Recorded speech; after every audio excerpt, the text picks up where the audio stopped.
ඔයා කවදාවත් බාඳුරා මලක් ඇතුළට එබිලා බලලා තියෙනවද? නිකමට හිතන්න.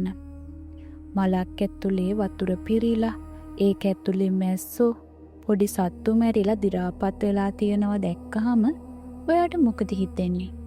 ඒක නිකම්ම මලක් නෙවෙයි. ඒක හරියට කවදාවත් බඩ පිරෙන්නේ නැති කට ඇරගෙන බලන් ඉන්න යක්ෂ කටක් වගේ නේද? විද්‍යාවෙන් මේක මාංශ භක්ෂක ශාකයක් විදිහට හැඳින්නුවට අපේ පැරණි ගැමි ජනප්‍රවාදයේ මේ ගැන තියෙන්නේ ඇඟ හිරිවැටෙන කතාවක්. මේ ගහ පිටුපස ඉන්නේ සාපලත් ගැහණියක්.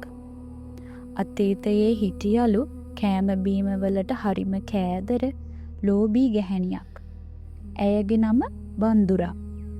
ඉතින් මේ බන්දුරා කොච්චර ලෝභද කියනවා නම් ගෙදරට කවුරු හරි ආවොත් බත් මුට්ටි හංගනවලු. අඩුම තරමේ පන්සලේ හාමුදුරුවෝ නමක් පිණ්ඩපාතේ වැඩියත් හැන්දක් බෙදන්නේ නෑලු. ඕවා බෙදුවොත් මට කන්න නැති වෙයි කියලා හිතපු ඇය උයපු කෑම ಜಾති මුට්ටිවල දාලා රෙදි කෑලි වලින් කට ගැට ගහලා කාටවත් පේන්නේ නැති තැන්වල හංගලා තිබ්බලු. කාලයත් එක්ක ඇය වයසට ගියා. මැරෙන මොහොතේ ඇයට සිහිුනේ පින්දහම් නෙවෙයි. අයියෝ මගේ අර බත් මුට්ටිය මට ඒක කන්න බැරි වුණානේ කියන මහා කෑදර සිතුවිල්ල විතරයි. ඒ ලෝභී සිතුවිල්ලෙන්න ඇය මිය ගියා. ස්වභාව ධර්මයේ ඇයට දුන්නේ දරුණු දඬුවමක්. ඇය නැවත උපන්නේ මිනිසෙක් වෙලා නෙවෙයි. පාළු කැලෑවල තියෙන ගස් බඩ ගාන කවදාවත් බඩ පිරෙන්නේ නැති ශාකයක් වෙලා.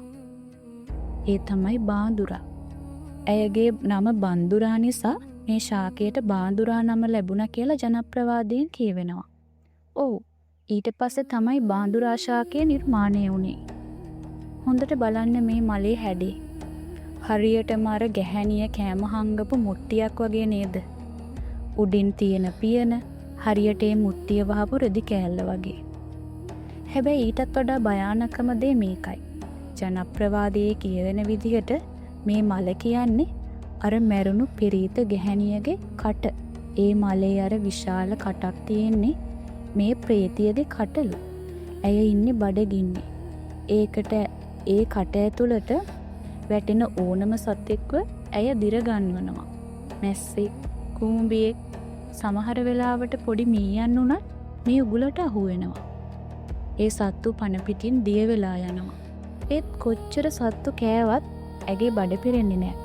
මුළු ආත්මය පුරාම විඳවන ඒ අසීමිත බඩගින්නෙන් නැහැ තාමත් ඒ විදිහටම විඳවනවා. ඉතින් ඔයා ආයේ දවසක බාඳුරා මලක් දැක්කොත් පරිස්සමින්. ඔයා ඒ දකින්නේ නිකම්ම මලක් නෙවෙයි. තණ්හාව නිසා සංසාරේ අතරමං වුණු සාපලත් ආත්මයක වේදනාව වෙන්න පුළුවන්. තණ්හාය ජායති සෝකෝ. තණ්හාව නිසා ශෝකයත් බියත් උපදී. බාඳුරා මල කියන්නේ අපේ රටේ ආරක්ෂිත ශාකයක්. මේ කතා කොහොම වුණත් මේවා ආරක්ෂා කර ගැනීම අපේ වගකීමක්. ඔයාලගේ ගෙදරත් මේ බාඳුරා තියෙනවද? කමෙන්ට් එකක් දාගෙන යන්නකෝ.